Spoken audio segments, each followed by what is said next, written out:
Hi, today I'm going to share my honest review with you on these bags that I got right here. These can be used for a lot of different things, but what I have been loving using them for is I keep them in our travel bags or honestly in your car, anywhere like that, and I put shoes in them.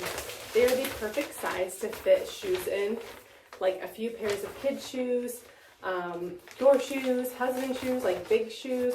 These fit these are pretty big bags right here, but what's nice about them is like when you're traveling and you want to bring a bunch of pairs of shoes with you, but you don't want your shoes like touching other like clothes or things like that. It's really gross.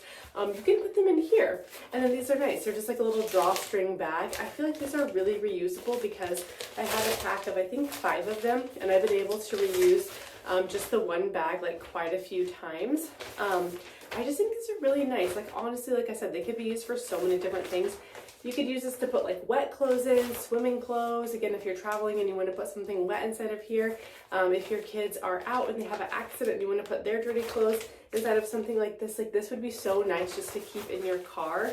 Just like I said, like a set of like 5 of these or something. They don't take up any room at all, and they're so useful for so many different things. So if you're looking for like a nice bag like this that can be reusable and is just clear plastic, I love too that these are clear so I can see what's in them, then I would absolutely recommend checking these out.